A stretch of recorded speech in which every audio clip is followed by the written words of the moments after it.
Hello, friends, and welcome to ALLATRA TV Island. We continue talking to interesting people about the creative society where everyone feels safe and lives a fulfilled life. We also ask our guests questions that are of value to viewers. My name is Bhavin, and I am co-hosting today's live broadcast with Dr. Nelson Bulmash, who was recently our guest, and he offered his opinions and suggestions towards envisioning a global, happier society. We asked him questions on other interesting topics too, and the interview with Dr. Bulmash is available on our channel. So if you haven't seen it, feel free to do so. So hello, Dr. Bulmash, how are you? I am very well, Bob, and thank you. I appreciate you having done the interview with me. It was a tremendous experience. I look forward to seeing many more of your interviews, and I really appreciate you giving me the honor and the privilege of interviewing one of my very dear best friends, Dr. Grace Stephen. Likewise. Dr. Bulmash invited his friend to join today's conversation. So could you please introduce our lovely guest? I would love to. This is the lovely Dr. Grace Stephen. She is a professional yoga therapist, lead instructor at Yovanna Yoga for yoga teacher training, an anatomy and yoga humanities teacher, a Qiqong and Tai Chi instructor, and a meditation instructor. She is one of the most amazing human beings I know. And as I mentioned, it is such an incredible privilege to recommend her as a guest for this show because she lives the distinctions, the principles, if you will, that you run your organization by. So it is a great privilege, Grace, to be able to be here. And I should mention that Dr. Grace Stephen and I have been friends now, I think, for 32 years, if I'm not mistaken, because I've been here in Atlanta for 34, 35 years. And I met you when I was about halfway through, if I'm not mistaken, my doctoral program in chiropractic at Life College way back when. So we've known each other a long, long time. And Grace is a person who is honorable, and she is really leadership in being and action. And what I mean by that is that you don't even have to have her say anything. She's the kind of person who will change your life favorably simply by the way she lives her life and expresses her life in the world that we share. She is that person. I heard it said of a master once, you don't necessarily have to listen to the master. You watch how he ties his shoes, and meaning how the master does everyday living. And Grace lives a masterful expression of life. She is always there for the people around her in her community and the world. And she graciously accepted the opportunity to be here as a guest on our show, Bob. And so I'm very, very pleased to have her. Welcome to our show, Dr. Grace Stephen. It's a pleasure to have you here. Wow, I am truly humbled. That was quite the introduction. Thank you very much. It's been an honor to know you and, professionally and as a friend. And I'm absolutely thrilled to be here today, especially now with our current environment in the world. People coming together for good is a beautiful thing. So I'm really honored and very happy to be here. Wonderful. Wonderful. So Grace, could you please tell our viewers like a little bit more about yourself and what you do with your careers, and then what inspires you or drives you in life? Oh, thank you. Well, initially, before I was in what I'm doing now, I had an interesting career in medical and holistic fields. So I got to really see and experience and be a part of the medical field in various situations as well as holistic situations. So I am a chiropractor. I'm non-practicing, but use that information in my everyday yoga therapy, which we'll go into in a moment. I've also worked in the medical arena as an orthopedic trauma rep. So going into surgeries, assisting in surgeries. So I got to see the surgical part of things. We also had things where I would go to patients' homes. So it was either surgery, working with the surgeon, also having that patient care in their homes. Before I was doing that, I was running imaging centers. So I have the imaging background, MRIs, CAT scans, ultrasounds. So the diagnostic, which kind of pairs with the surgical, and then I had chiropractic. So it was a very interesting background. For 6 months, I was in pharmaceuticals, basically working with products that were for long-term care for Alzheimer's and osteoporosis. So the pharma, the surgical, the imaging, and the chiropractic, and it's just been a lovely marriage of all of it, because although I try to personally live my life as holistic as possible, I also know that I'm very grateful and at times have needed the imaging and the surgical and the pharmaceutical side of things. So I feel like I have a really good, clear view of where these things fit, you know, for my life. And also I'm able to guide people too when they're scared of surgery, and sometimes it's necessary, or they're scared of taking medication and sometimes it's necessary. So, you know, being right in the middle of things is a good place to be. And that's also, I think, where we're going to end up probably in our talk, finding that the things that inspire me are things that help me find my way back to the middle. Nothing too extreme here or here, you know, approaching life with such a wonderful curiosity. That's the thing that excites me. When I find myself, and I think, you know, we could probably all say this, that our minds sometimes automatically judge by things that we've experienced in the past. And I also get excited about that when I find myself, wow, why I'm in judgment. Where is this coming from, right? And again, that playful curiosity just about life and people and religions and whatever it is, just anything about human life and even animals in their natural world. All of that, I find that drives me, that curiosity about just life in general. Yeah, Beautiful. Thank you for that. Yeah, I mean, you're reminding us that the importance of having that curious mind so that you can grow and learn, and then it's just up to the person to kind of have the right balance of kind of deciphering between what would be useful and, you know, what might potentially not be as beneficial as well. But no, thanks for that response. So the designers prepared a photo collage for you. We will see it on the screen now. Once it pops up, could you comment on each picture so then the viewers can learn even more about you? Okay, I could see it's a little bit small there, but I'll take a look. Okay, that top one where I think maybe it's your top left. It's my top left. I have two seniors in the picture with me. The gentleman in that picture, his name is Frank, a lovely man who came to me because he was having difficulty lifting his arms in Tai Chi. He was 80 years old when we first met. And he said, I want to improve on my Tai Chi, but I need to improve my mobility. So we started on a journey of more of Qigong movements. In Qigong, we call the joints gates, that if the gates are open, that leaves the energy free to move throughout the body. So we practiced a little bit of Qigong, a little bit of self-relaxation. And then also I use the Thai yoga massage to also help and stretch his muscles. We ended up having a very lovely relationship. And he said, well, I guess my series of visits should be over. But now that I know what I've been missing for the last 50, 60 years, I think I'm going to continue. So wow. We just lost Frank this year, but it was 5 years of lovely conversations, and he has added to my life, I would say, even more than I added to his.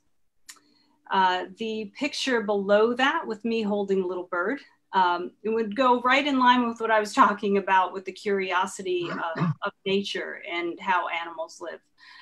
That is also another reason why I'm very drawn to the practice of Qigong. Qigong is always looking at nature and how we fit into nature, whether it's the seasons. We consider our bodies a mini universe, or that small universe, and then we have the large universe, and everything, the elements, everything that happens in nature happens in us. So my connection with nature has allowed me to basically help a lot of different animals that have been injured. And all my neighbors and friends and clients somehow find these animals that have been injured, and I get them rehabbed and back in the wild. So the little guy that I'm holding there, that was Scout, and he was found in a parking lot. It was 95 degrees in Atlanta, Georgia. And the parking lot was very, very hot. He did not have wings yet. He was just a little baby. And I basically nourished him to adulthood and taught him how to make his nest, how to get worms, how to eat ants. We had an incredible relationship. He came back and visited me a couple of times. And as I had my morning coffee outside, he had his blueberries, and then he flew off. So that is one of my heart stories. I love little Scout. I can't even imagine, I don't have children of my own, but it was very difficult to let a little baby that I saw to adulthood go. So hats off to all the parents that have to let their little birds fly when they're ready. The picture of me holding the chi ball, as we'd call it in Qiqong, that particular red outfit that I was wearing was handmade for me in China. I studied a month in Hainan province of China with some lovely, lovely teachers that were probably the most generous people I've ever met. Just absolutely wonderful and generous with their knowledge. That particular time in my life was very tough, not just for training, but also my health at that time. And so when I look at that picture, I have great gratitude for my teachers in China. And I'm trying to look at the picture below. I'm not sure what the one below it is. You with a big dog. Looks like a Great Dane. Oh, the one, so. Oh, I'm sorry. I couldn't even see the other one. Yeah, I'm not sure what that is. Yeah, I couldn't see it either. It was too small. Sorry. Okay, I'm not sure about that one. The one with the big dog, I also feel the responsibility, and it's a good responsibility. Sometimes we think responsibility, people think that word means, a negative connotation, but I love the word responsibility. I think it's a privilege, and I will often do, whether it's runs or cycling events, to raise money for certain causes.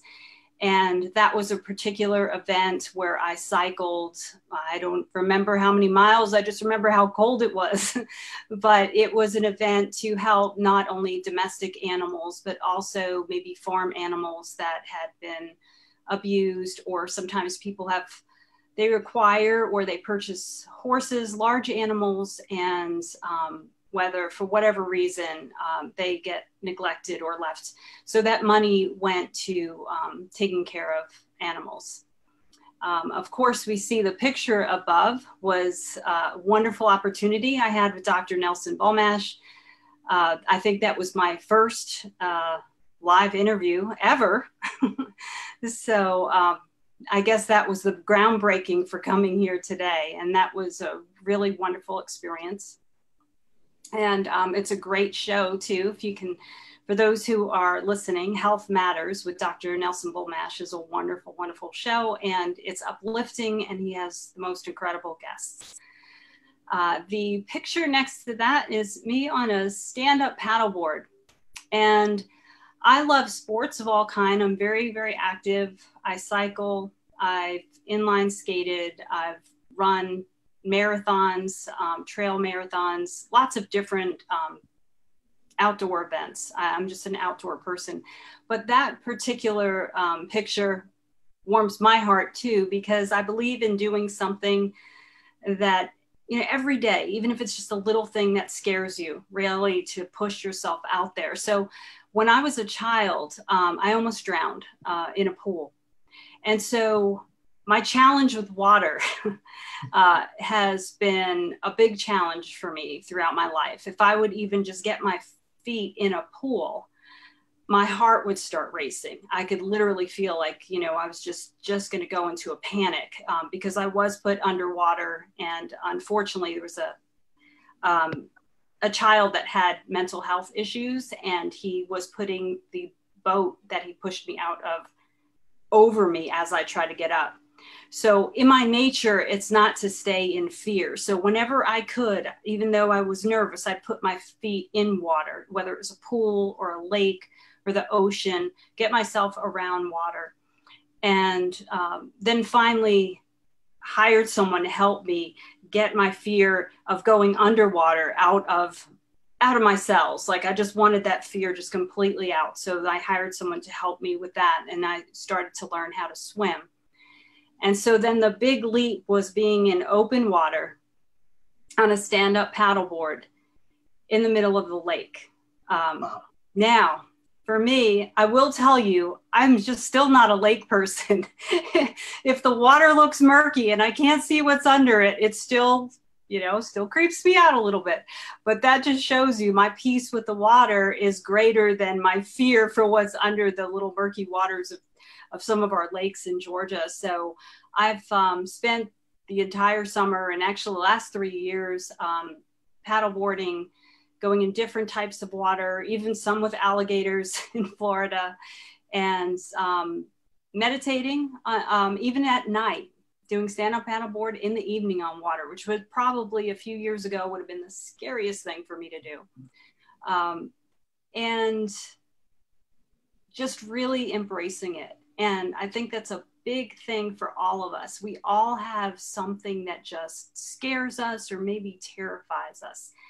And then, like I was saying, you know, you just get maybe your toe in the water and then 2 toes. And then maybe you eventually get your foot into something or both feet into something. And it's that freedom, that again, that curiosity. How can I find peace with whatever fears us? How can I maybe even embrace it? So I went from having a fear to now embracing something. And I've taken many, many people out on the water that were just as scared as I was. And it's a beautiful thing to see them embrace one of our beautiful elements. Interesting. Beautiful. Beautiful. So Grace, I have a question for you. You talked about a number of things that really caught my attention. Number one, you mentioned the importance of living in balance. Number two, you spoke to the notion of being afraid and conquering your fears, so to speak. This show is based out of Ireland, and a lot of people don't know, because they don't live here as you and I do, that the United States right now is in a very, very turbulent state of existence. What advice would you offer people who are watching the lack, shall I say, of a graceful transition in the presidential election process, where one president is leaving and another is coming in, and we have all of this tremendous fear, this wide range of very intense emotions being expressed: fear, anxiety, depression, anger. What can you tell people to help them handle this turbulence and to anchor themselves so that they can still live a love-based life? Yeah, that is an excellent question. And it is something that I'm seeing in my practice of what I do right now. And I'm sorry, but Bhavin had asked me earlier about what I do, but I do, you know, Thai yoga massage, I do meditation. Right. I help people live, feel, breathe better in their bodies every day, regardless of it, whether it's Qigong or yoga, whatever the other modalities are. And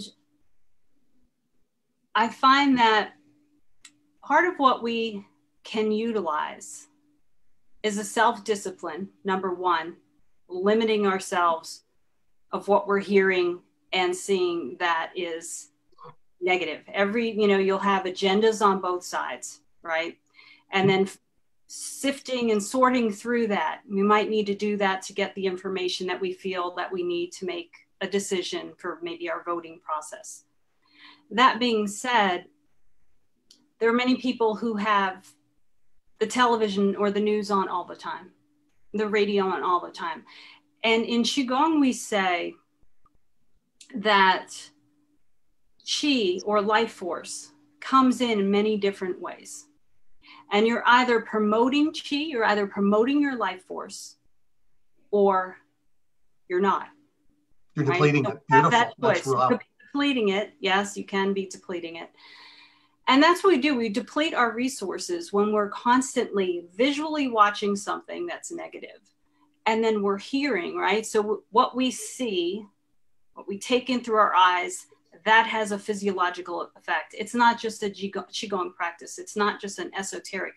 They know scientifically what you take in, what you are visually seeing can lower your blood pressure, right? There's a lot of physiological positive effects on looking at things that are beautiful or make you smile, even colors, right? And then what you hear, you can listen to music that can calm you. You can listen to music that energizes you. We know that what we hear, again, has a physiological effect. And, you know, of course, we have other things as well.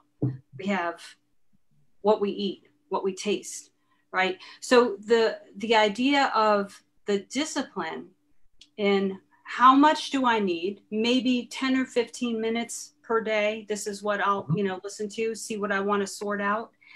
And then if we're going to fill our cup on this side, all right, maybe double on the other side, right? So I remember I had I really loved coffee too much. I've slowed down, right? I only have two cups in the morning now. I used to overdo it. And my doctor said to me, well, you know, if you have 3-4 cups of coffee, I want you to have 10 cups of water, right? It's the sort of thing like, if you're going to be on it, I'd make sure you balance it out, refill the good stuff, you know, hydrate with the good stuff. So that being, okay, this is how much time I need to figure things out with what's going on in our process right now politically. What can I do to fill up my vessel with what I see? What beauty can I get out in nature? That's a big thing. Get out in nature, watch something, look at something beautiful, listen to something beautiful. For me, it might be just listening to birds. Sometimes for me, it's taking a moment of silence, like, you know, shutting off the television. Silence in my house allows me to hear the children laughing outside my house and playing. I have a whole bunch of children outside, just 3-5 minutes of just hearing them problem solve and laugh. And that is bringing good Qi for me. So again, the discipline is how much of this will I need? How much of this will I, you know, what will I do to give back to myself? And then finding that balance, right? Taking in the good stuff. Also realizing that whatever we hear or we see or we taste, we're always coming up with a story, right? And then check yourself on your story. I constantly do this.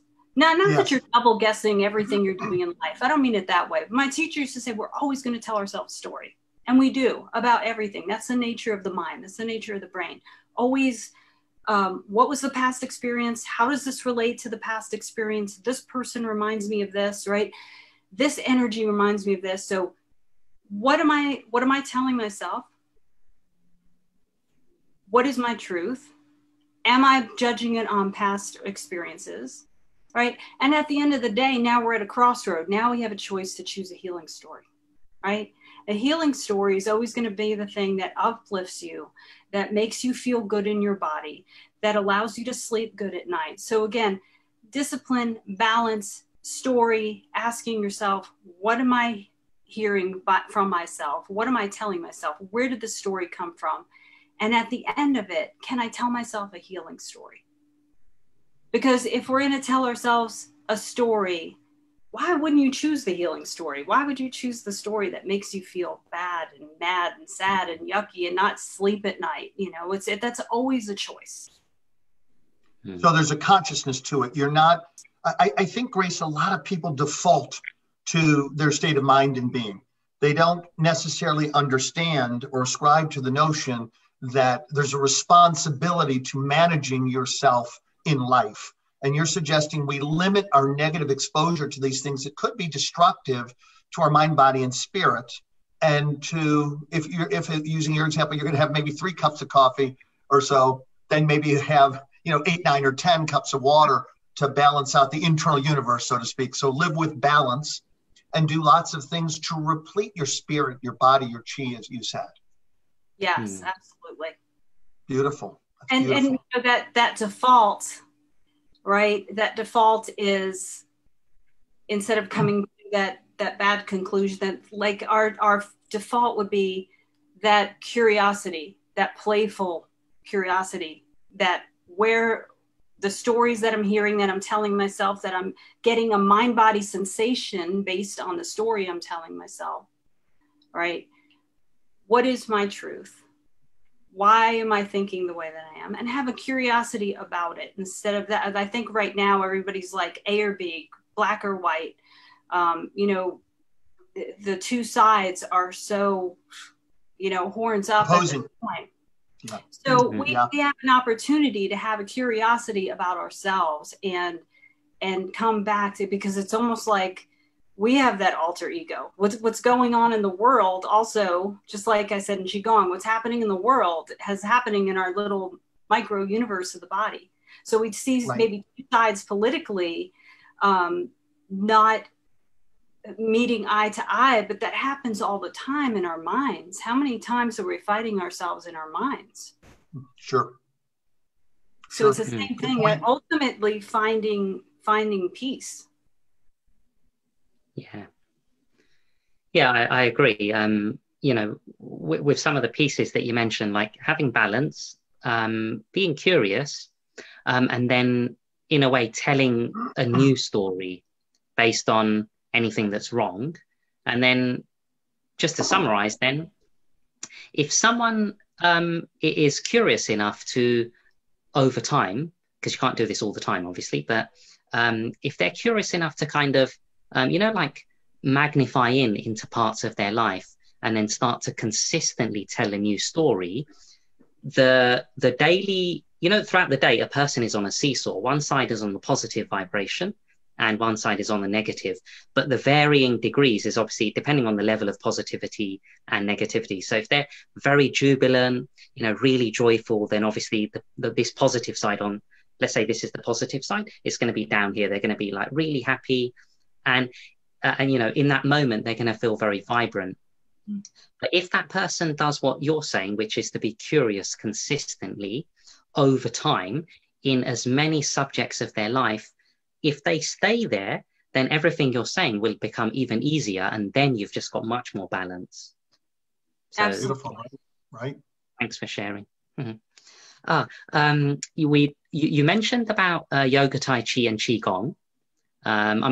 Me and Dr. Bulmash, we're big fans of these disciplines. So for even the viewers out there, can you tell us what benefits you have had from them? And then secondly, how useful is it how useful is it to the whole world if more people adopt some of them or which one? And yeah, that's a great question, because many times people feel that they're not flexible enough to do yoga, or we label parts of our body, bad knee, good knee, I can't do this, and we think of the negatives of why we can't do it. And the word asana means posture in yoga. And the asana might discriminate, okay? So maybe if you have some kind of challenge with your body, you might not be able to do all or any of the yoga poses, the postures, the physical postures. But there are principles to all. There's principles that are in the poses, that are also in Qigong, and principles in Tai Chi that can help us live a better life regardless of the actual physical movements. And then having that knowledge, we can also find ways and modify ways to move our bodies according to what's going on with us, right? So it's a lovely practice when you can look at life with, I guess, like, okay, for some people, if they're looking at the 10 Commandments, right, if that is something that you follow, there's something similar. And I think there's similarities in every religion, but there's something called the yamas and niyamas in yoga. And it's sort of like things that you might restrain, things that you might observe. There's different principles that can help you live more peacefully, not just the physicality of these things. So for instance, just quick backstory, and then it'll make more sense. So I was studying Qigong for quite some time. My teacher said to me, I think it's time that you come to China so that you get away from everything that, all the comforts of home or the responsibilities of home. Like I have to think about walking my dog or cooking. And he said, just really focus on the practice. All right. So I had planned to go to China and to spend 1 month with my teacher and studying 9 hours a day Qigong. Right before that trip, I learned that I had uterine cancer. And the type of uterine cancer I had was not something that was successfully treated.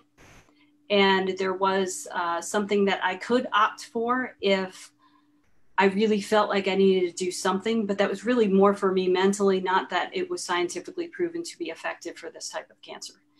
So I said to my oncologist, well, I have this trip and this is what Qigong is about, right? Qigong is about health. What I said earlier, what you take in through your eyes, through your nose, through your mouth, through your ears, and even the sensation through your skin is this mind-body practice, right? Mind, body, breath, spirit practice. And he said, well, we can postpone the surgery. He said, why don't you go? It sounds like you can do more good in China doing Qigong than here. And we'll go ahead and schedule it. So when I went to China, my teacher, immediately knew that my Qi was low. He could see it in my body. He could see it in my breath and in my movements. And he said, let's work on that first. It wasn't about the movements. It was really about the mind and stabilizing my mind. So for people and I'm not against prayer, but I'm saying there's a thing when you pray and then the word amen is supposed to mean like, okay, so be it. It's already done, right? So there's a word in Jining Qigong called, it's haola. And it's sort of like amen, trust, so be it, it's already done. So it's an idea of trusting, right? He said, if you think about the cancer, you get more of the cancer, right? You think about a problem, you get more of a problem, right? If you're thinking about the illness and wanting it to move out, why don't you envision wholeness? Why don't you envision internally, externally, a strong, powerful field instead of focusing on the negative, right?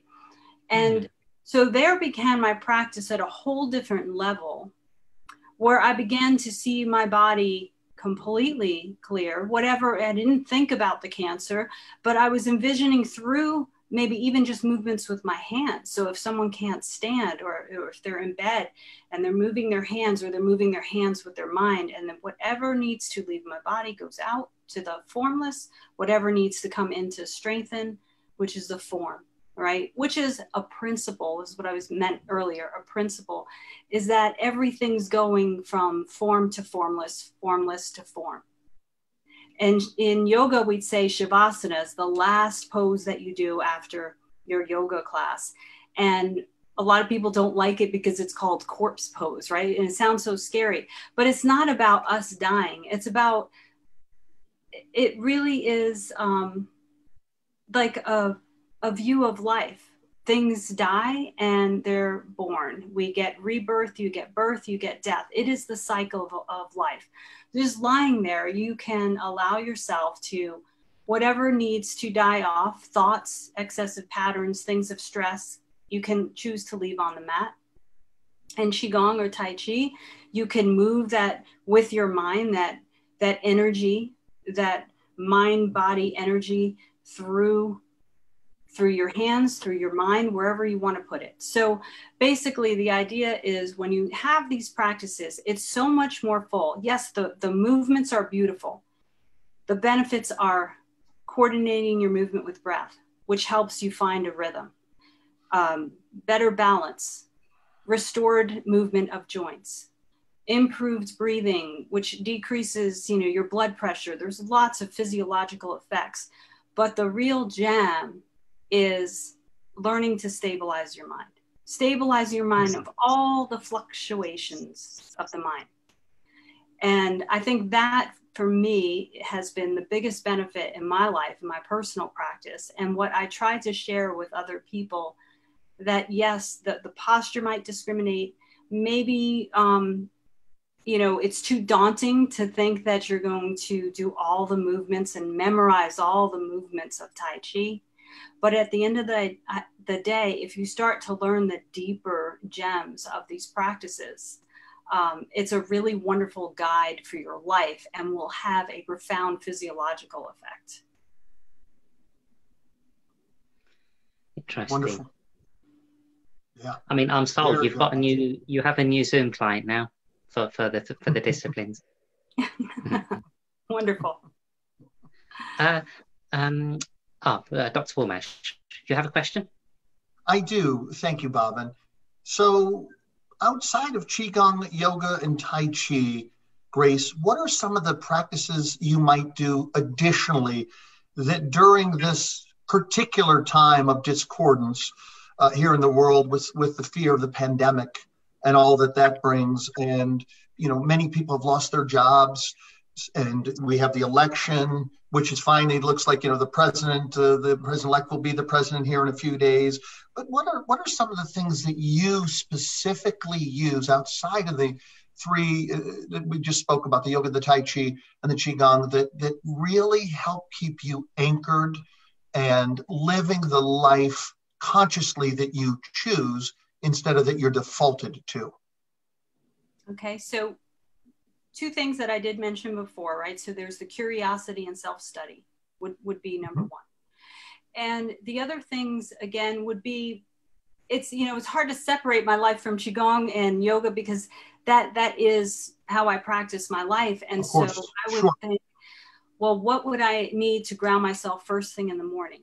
What might I do before my feet are on the ground? When, I wake up in the morning, open my eyes and, just, can I feel gratitude? Can I sense gratitude? Can I think of something today that no matter what this day looks like or what I hear on television, that I could bring my mind back to, wow, but I am so fortunate for this, or I am so grateful for my health.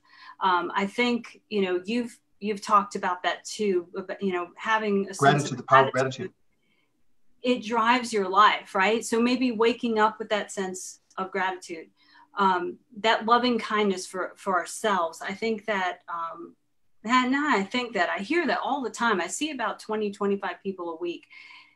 And your language, your self-talk is really, really important in how you're going to respond to your surroundings. So kinder self-talk. And maybe the self-talk is not that I can't do something, but what can I do to nurture myself? Maybe I'll learn a new dish, right? I might look up something and I'm going to learn how to make a new smoothie tomorrow, something that's going to nourish, get that chi in that way. I might just, take a few moments to learn something new that I've never knew before, right? Just again, getting the mind, stabilizing the mind with good, positive things, right? So again, what I eat, is a choice every day. What I'm hearing, one of the things that I personally do, I love music.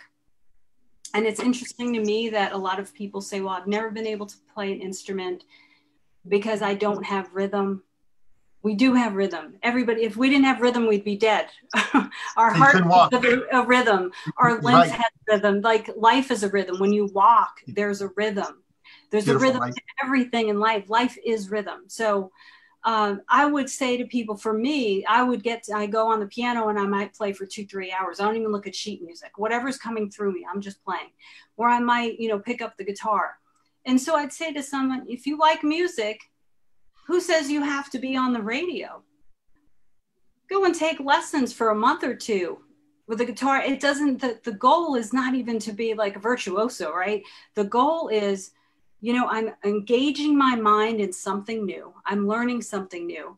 And it doesn't matter, losing the attachment to the outcome. Even if you play that guitar or you rent a saxophone for a month or 2 or 3 months or 1 week, when you listen to someone play and you hear something beautiful, you have a profound, like this, wow, now I get it. You can't ever hear, they say you can't unlearn something. Once you know something, once you hear something, you can't unlearn it. Once you have that instrument in your hand, you're like, wow, I really appreciate these artists now, right? Doing things, not that you have to be the best of it at the end of the day, but doing things as an experience that when you see it in life or you see someone else doing it in life, you have a better appreciation for it. You'll never listen to music the same way. So I'm using music as an example, but you can choose anything in your life. For me, that's what I do, because you asked me personally. But I'm saying, find something that interests you. You don't have to be the best at it. That's not your goal. It's to learn something. Maybe you're like, oh, I'm not a good cook. I've never cooked. My parents didn't cook. I grew up on fast food. Trying 1 or 2 new recipes, right? And then maybe you still eat out every day, but you really have, when you watch a cooking show or you sit down, someone offers you a meal, you have a greater appreciation for things in life, the little things in life. And I think those little things add up to be big things. Yeah, I love what you said on many levels, because Grace, one of the things that I think is happening to so many people in the world, and I don't just mean the United States, because the fear of the pandemic is everywhere. Because I have my own show and it goes worldwide, I speak to people throughout the entire world, almost any country you can imagine. And we're really living very similar lives. And the beauty of doing my show for me is in having conversations with people in China, in Brazil, in Colombia, Costa Rica, the UK, Spain. They're all having many of the same experiences, because anything that elicits fear, anything that creates the notion of we could all die here, is paralyzing for a lot of people. So I love that you, number one, you take action. And of course, even beyond number one of taking action, I know you, one of the first things you probably really do is you control your breath. Because when we get to a state of profound fear, we stop breathing rhythmically. And so I know you, Grace. I know the first thing you would probably tell me to do is, Nelson, let's breathe properly, shall we? So I love that, and I wasn't trying to dismiss you, Grace, of the things that are you and you are them, the Qigong, right, and the yoga and the Tai Chi. But I wanted some of your little things that you build on above and beyond that. I know that you are first and foremost those things, and you express in the world thusly.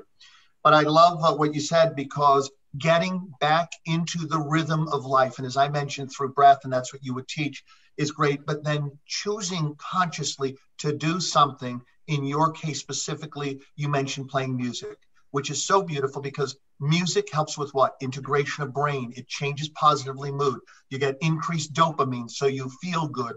You're learning something, you're doing something, you're creating a safe place for you to thrive and to regain composure and an anchoring that allows you to go back to living a peaceful, parasympathetically driven life. So what you said was so beautiful to me. Thank you. Yeah, go on, Grace. Go ahead. Well, it's funny, and there's probably people laughing. That should have been the first thing she said. She's a yoga teacher. Right? Well, but Grace, in all fairness, that was my error, because I wanted to sort of extract you from the embodiment of those things so you could maybe talk about some of the other things. I set you up so you didn't say that, but I know you well enough to know you would have said that had I not done that. I appreciate it. Was a trick question. And yes. No, but honestly, what I do say to people is, and something that I practice, and I say to my students every time we're in class or I have a private person at my office, I say, when you feel stressed, when you feel overwhelmed, you ask yourself a couple questions. You say, where am I breathing? Or you could say, how am I breathing? Right. Short, shallow, not inhaling, but barely exhaling, right? How am I breathing? And where am I breathing, right? Are we up here, I tell them by the time we're breathing in our neck muscles, that means we're going to be dying soon, right? The life breath is in the belly. So invite that breath a little deeper, lower, slower in the belly. You know, how am I breathing? What's the quality of my breath? Where am I feeling it in my body? And just by exploring the breath, it will naturally slow down. Exactly. Beautiful. Beautifully said, Grace. Being, again, comes back to this incredible playful curiosity. Not like, oh my gosh, how am I breathing in a panic? A playful curiosity, right? And talking to yourself and asking yourself these questions as if you were your best friend. You know, and Grace, one last quick comment, and then I'll turn it back over to Bob. You know, we're meant to have rhythm for many reasons, one of which is because being mindful of natural rhythms helps you reestablish being in the proper rhythm of life. Yes. Yeah, there were some really interesting points there. I also, it was a great kind of, not necessarily a reiteration, but just a reminder about gratitude, because you mentioned it and it's a subject or like, you know, a piece of the bigger picture that, in my opinion, is a huge piece. Yes. Gratitude is something that's been mentioned for thousands of years from various quotes from many, many credible people. And these are big names that we've all heard of, from ancient sages and gurus, from William Shakespeare to some of the greatest kind of philosophers from various periods. Yeah. Gratitude is massively overlooked. And when you mention music, I thought to myself, you know, people don't always do this, but when they do try something new, and then as Dr. Bulmash said, you know, really the brain releases dopamines because it's a new activity. So the two brains work together and release that positive hormone, which is useful for the body and mind. Yeah. But when someone does something new and then expresses gratitude consistently, it grows. Because, you know, what Isaac Newton said, for every action, there is an opposite reaction. Vibrationally, if you express gratitude to something, you have to attract a vibration back. But the physical reality can come in different forms. So when taking, just for the viewers, you know, if anyone hasn't heard of these principles before, is if you're trying a new thing, such as trying a new music class, make gratitude the fundamental pillar or the benchmark to then build your skills upon, because the teacher will teach you all the skills to be a great dancer, or if it's a martial arts class or a piano class or whatever, but gratitude gets overlooked a lot. So I'm glad that you brought it up, because then students can go home and have a gratitude journal, and then through meditations or yoga or Tai Chi, they can start to become aware that, hang on, me expressing gratitude, I'm seeing myself moving towards certain goals quicker or smoother, you know, whether it be the improvement in the piano or tuning into the sound and becoming more aware, or suddenly coming up with some incredible creative lyrics for the next song that they might be inspired to write or something. So yeah, thanks for the reminder. I might add, Bhavin, that gratitude is what ushers in the magic. Yeah. Like when you start really profoundly living from gratitude, meaning, you know, day after day, no matter the circumstance, the world can be crazy. We can have a 9/11, we can have a pandemic, we can have a crisis where the Capitol's attacked, and you have such gratitude that it lends peace and it lends the magic that gets you rhythmically, Grace, through life, meaning the more you have it, the more it anchors you, the more you can count on those beautiful natural things like breath, like the rhythms of life, to continue you moving forward, irrespective of the obstacles in and around your life. Yeah, absolutely. And talking about the one of the principles of yoga, and I mentioned the yamas and niyamas before, observe things that we observe and things that we might restrain from. One of the niyamas, which is an observance, would be santosha, and santosha is contentment. Santosha in Sanskrit means contentment. And of course, that contentment, you can only have contentment if you have gratitude for things in your life. right? For the people in your life, for your health and for your situations. And, you know, when you asked me about, you know, what can people do with this pandemic and they're not working or they're locked in or, you know, things are on lockdown. If you do these things, you don't have to become, like I said, a virtuoso. You're becoming a more interesting person. You are working a different side of your brain. You become more creative. Your energy is changing. And as Bhavin said, like, you start to attract that same type of energy. So when your mind is free from all that heaviness around, you are free to be creative and create more of the life that you choose.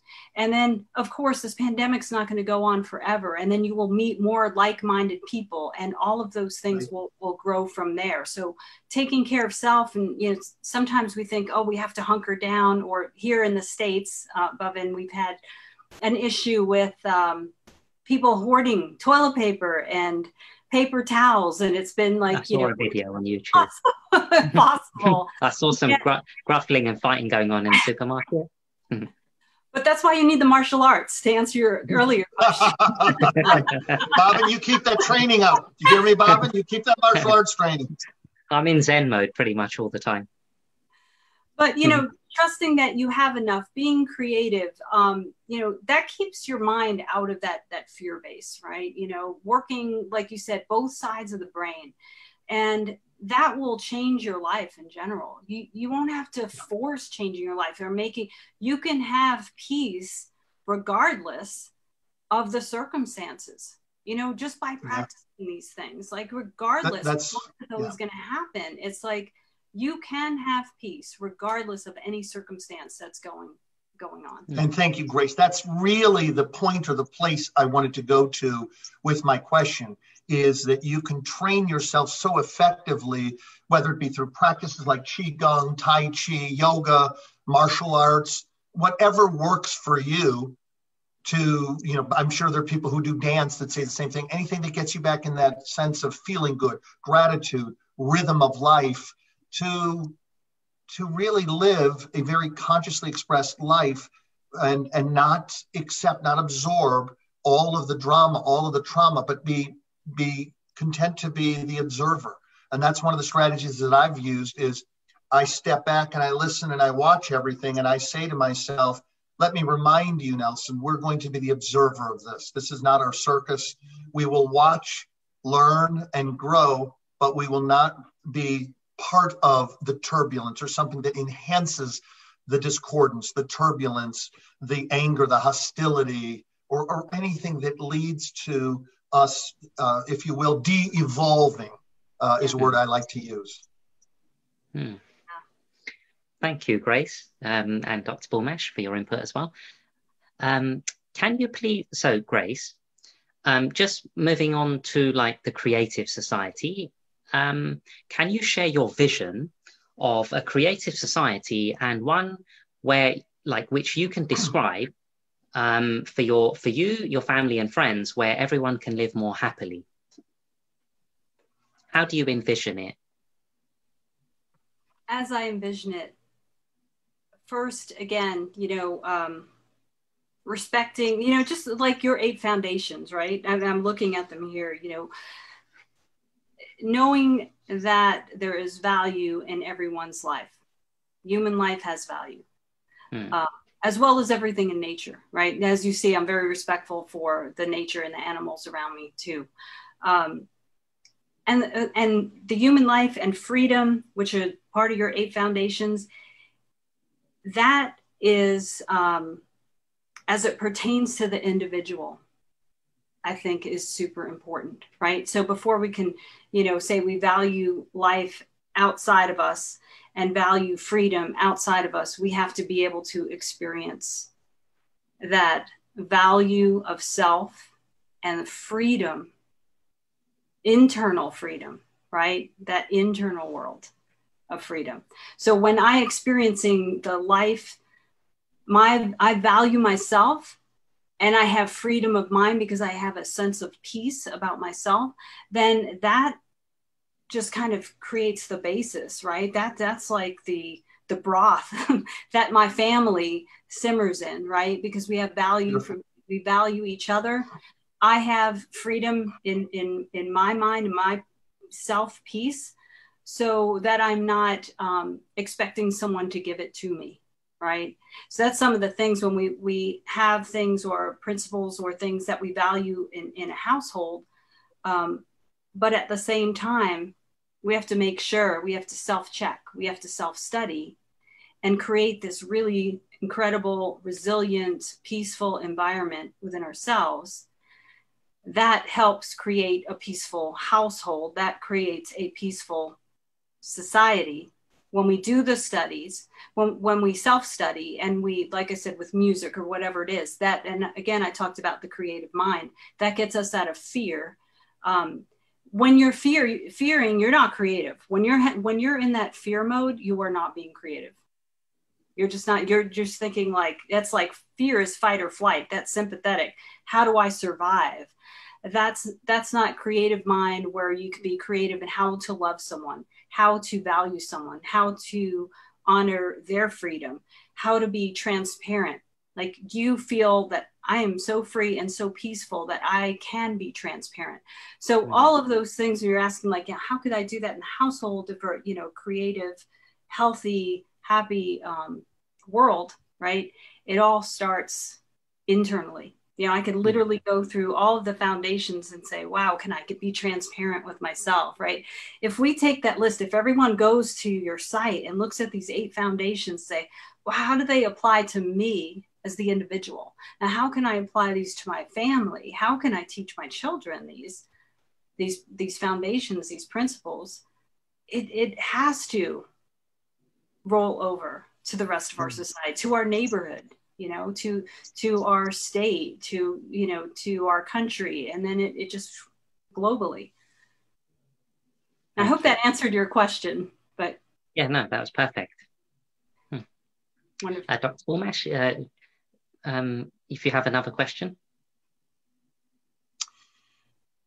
Yes, you know, it's so funny because when Grace and I get together, the challenge we always have is, can we separate within, you know, 3 or 4 or 5 hours? I always have so many because it's so delightful to be with her, as you can tell, Bobbin. So Grace, I know we're getting near the end of this interview.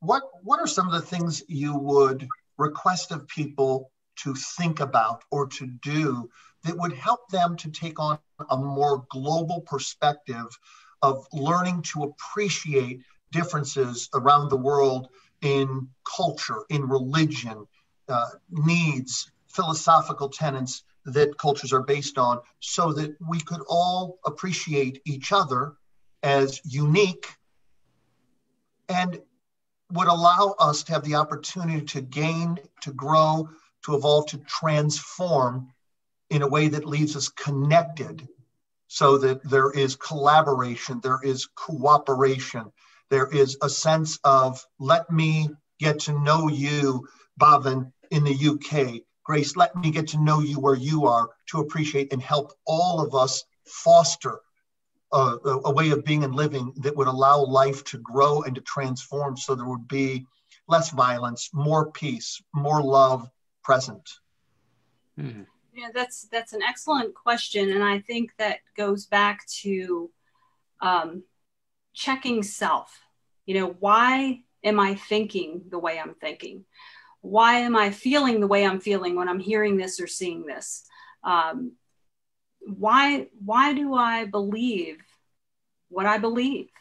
You know, is it because that's the way I grew up, or that's what how I learned from a community standpoint, from a household standpoint, from schooling, right? So we pick up things from all over, like we're this like clean slate. And then there's our parents or people in our household. And then we get beliefs from schools and school teachers. And we might get beliefs from friends that, you know, when we're younger, that we respect and we think they're just like, you know, larger than life. And we start taking on their beliefs. Or even people, when they date each other, they start thinking, well, you know, I used to think this way. Now I'm, you know, thinking, yes. So, you know, keeping yourself in check. It's like, okay, you know, where am I getting this from? Why am I feeling this way, thinking this way? You know, where are my ideas and beliefs from? And when we ask ourselves those questions, you know, again, asking ourselves gently, not as in a negative tone, because I think a lot of people speak to themselves, and again, asking yourself questions like you were asking your best friend. Well, why do you feel that way? You know, what was the first time you felt or thought that? You know, those type of things. And then I think when we realize that, gosh, this is just stuff I picked up along, I don't even know if this is really my truth. This is because I went to this college. This is because I grew up with, you know, these type of parents in this type of neighborhood. We start to realize, I don't even know. I need to like kind of look at this and see if this is really what I believe. And if I believe that, can I challenge that? Can I, you know, have dialogue? I love that we're doing this. You know, speaking, that's the wonderful things about technology, to be able to talk to people in different countries, right? Different religions, and then learn, be open to learning, and, you know, listen. And then if you feel something, because, you know, where something lands in our body, if something hits something, you got to ask yourself, like, wow, you know, Dr. Bulmash said this, and I'm not in agreement with that. You know, it landed somewhere in my body. And then just say, wow, I really felt that. I felt like I wasn't in agreement. It was a mind, like a actual sensation, whether it's, you know, angry or, wow, that hurt my feelings when he said that. And where is that coming from? Right? Again, like, because that it's a physical sensation in your body when you're in agreement or not in agreement with people, and then figuring out where that is coming from. I think that's super important. If we can just be open to listening, and then when we listen, take that information and say, wow, am I forming opinions about it? Or can I just be with what they said and not have to make it good or bad or, you know, tragic? And I did want to read something that is from Baba Hari Das. He was a silent monk and yoga master. And Satya is one of the yamas in yoga, and Satya means truth, right? So this kind of, it goes hand in hand with this, because we're really finding out you're asking yourself, what is my truth? And why is this my truth? Is it my truth, or is it just something that I've taken on as my truth? And Baba Das says, you have to be truthful to yourself in your actions, thoughts, and speech before you set out in search of ultimate reality, truth, or love. Right? Love that. So Beautiful. being truthful Powerful. to yourself before you even seek out self-love. And when you get to that place and constantly working, like yourself is like a garden, and you're constantly working that garden. And the more people you talk to from different countries or different religions, it becomes like a more beautiful garden. It becomes a fuller garden. You know, it becomes maybe from, well, I only had cucumbers and potatoes, and now I've got all of these wonderful friends throughout the world or in my community or sides of town I never talked to before. And now there's more food that I could eat. There's more chi that I could take in. This is filling me. And when you're fulfilled, again, that expands. It expands out. When you expand itself, it expands out to your community. Thank you. Wonderful. Wonderful. Great answer. Viewers, so whilst undertaking millions of social surveys and conducting interviews with different people, participants of ALLATRA IPM, International Public Movement, asked people from all over the world, what world would you like to live in?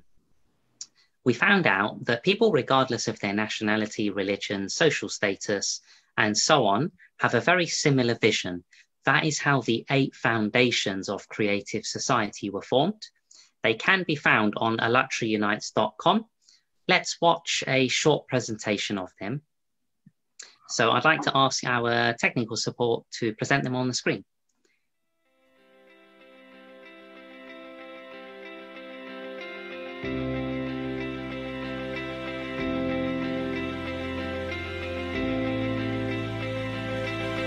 Human life is number 1.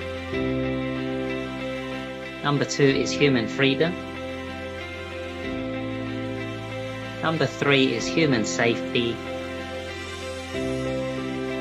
Number 4 is transparency and openness of information for all. Number 5 is the creative ideology. Number 6 is development of personality. 7 is justice and equality. And 8 is self-governing society. So Grace, of the 8 foundations, which one would you like to discuss? And then what are your ideas or suggestions on them? Yeah, that's, like I said, I was looking through all of them, and it really reminded me of my yogic studies. So yeah, I absolutely love the foundations. And, you know, one doesn't stand above the other, but based on, again, how my everyday life is personally and professionally, I chose to speak about the human life and human freedom. Oh. Well, I guess I was supposed to choose one, but again, I think they kind of pair together, human life and human freedom, as it pertains to the individual, right? So when you have freedom from self, right? Freedom from desiring lots of things. And I did mention, and I might have mentioned this one time with Dr. Bulmash, you know, I'm not Buddhist, but I do love some of the Buddhist philosophy as it talks about our human suffering, right? And so when you talk about human life and human freedom, it's hard to talk about that without considering human suffering. And you know, what the Buddha said is that and I'm paraphrasing, obviously, but, you know, our attachment to our desires, right? And the more we're attached to something, to a desire, to an outcome, it is directly proportional to our suffering. And so for me, initially, when I was ill and I was really attached to being well, right? That's not a bad thing, but then the attachment can really cause your suffering, right? I want to get outside and I want to be on my bike and I can't do this, and think about all the things that the illness at the moment had taken away from me, right? So my attachment to my desire, right, became my suffering instead of doing some of the things proactively that we talked about earlier. So, you know, the human life, the value of human life, I think is so critical. And again, not just on the human level, but animal level as well. Everything in nature, when we talk about our rainforest, different things like our environment, we are not separate from nature, right? So really valuing life, yes, absolutely has to be the number one thing. But in order to value the human life, we have to have some kind of sense of freedom in self. Because I find that a lot of people don't value themselves. I'm not good enough at this, or I'm not thin enough, or I'm not, constantly people feel like they're not enough. I hear this, it's not, me making up something that I think, but this is something I hear every week in my practice, right? So that human freedom, there's so many levels of that freedom, but it begins in the internal environment. And so those two, I really, when thinking about talking about 8 foundations, I really couldn't separate those two. And I was like, yes, human life is number one, or all life is number one. But as far as it comes to humans, we have to really have that freedom, right? That freedom, that peace within to really value. If you're not at peace, it's really hard to value anything, I think. Yeah, right. So yeah. I really was like I think I'm going to do 1 and 2. So I'm breaking all the rules here. See, we've got to remember before before the interview, when I was just saying to both of you as well, to be like water and adapt. This has happened in previous interviews as well before, because sometimes people have got things in their mind, or they're just resonating with 2 or 3 of the foundations a bit more, and then they definitely overlap without a shadow of a doubt. So no, it's fine. I'm grateful for your insights as well. Well, it's interesting, Grace, because what freedom is there, and how does life, I should say it this way, how does life prevail? How is life valued without freedom? Correct, yes. Mm-hmm. Mm-hmm. So I love that you combined them. Mm-hmm. I made up for the trick question earlier. I have to be honest with you, Grace. I'm so sorry. I wasn't trying to trick you per se. I just I wanted you to think for a moment about how you would, if it were possible, and I knew it was, you're so bright, for you to answer it sort of without having to use the construction, if you will, the structures, the constructs of those beautiful practices that you do, because not everybody does those.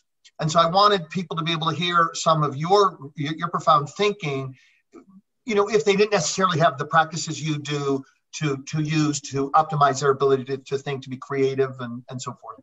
Absolutely. And, you know, I understood that. I'm also a little wisecracker, but, you know, I think that if you took the term yoga away, or Qigong, really, they're just beautiful principles for life. And, you know, Certainly. I call them the yamas and niyamas, or someone can call them the 10 Commandments, or we can call it, you know, 8 foundations. But ultimately, I think humans really want the same things, you know, in their heart of hearts, in their true nature. We all want peace. We all want to be valued, and we want to value.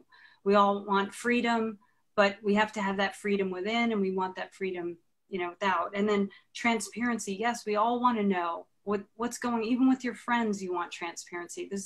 So even if we didn't call it 8 foundations, or yoga, or Qigong, or I'm never going to do Tai Chi, it's too daunting, right? Whatever it is, they're just principles of being, you know, living and breathing on this planet, you know, that make life worth living, that give you value and quality to our everyday life.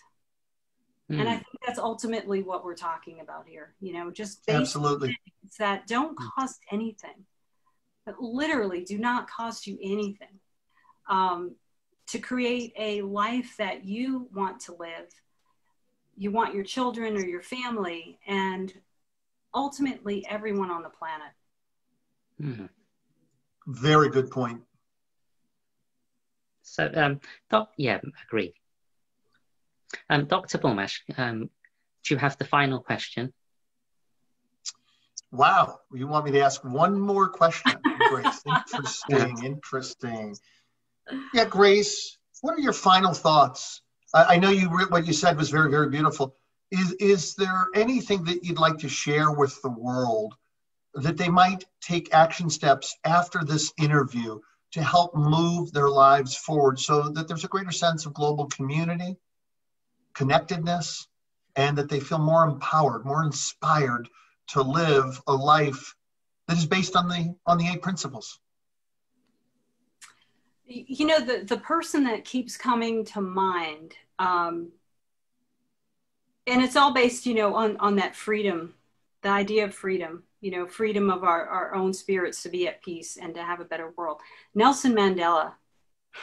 When I was talking about how do you find peace within regardless of circumstances, Yeah. That's a man who came out shining on the other side. Right? That it is possible, right? Maybe, you know, my word or thought for the world is just consider. Can you consider that this is possible? Can you consider that we can all value each other, that we can be transparent with each other? That can you consider that there are tiny little steps, putting your toe in the water when you're scared of the water because you almost drowned, right? Can you put your foot in the water and then maybe one day get in a murky lake and actually have fun, and then bring others to it, right? For joy and for health, right? So being curious, also considering the possibility, because, you know, sometimes we just look at all the muck and go, there's just too much in the world. It's never going to be perfect, right? And then that's the energy that's going out in the world. Like, think about what you want to put out there. You want to put out, whether it's verbally or thinking about that energetic mindset that it's never going to be right. What's the point? That type of thing, right? Consider that the small changes that you make as an individual, the small choices that you make as an individual, not even day by day. Maybe it's sometimes moment by moment, you know, because I had a rough morning doesn't mean I have to have a rough afternoon and day. You know, sometimes people spill coffee on themselves in the morning and then they're going to ruin their whole day because of it, right? You're just like, right. So it's not even day by day. Like, I would tell people, chop it down to moment by moment. And the more beautiful, truthful, transparent, valued moments you have with yourself, it is going to overflow in everything. Your home, again, like I said, just you take it out from the home to the neighborhood, to your city, to your state, to your country. It overflows. I think that is the natural course of energy.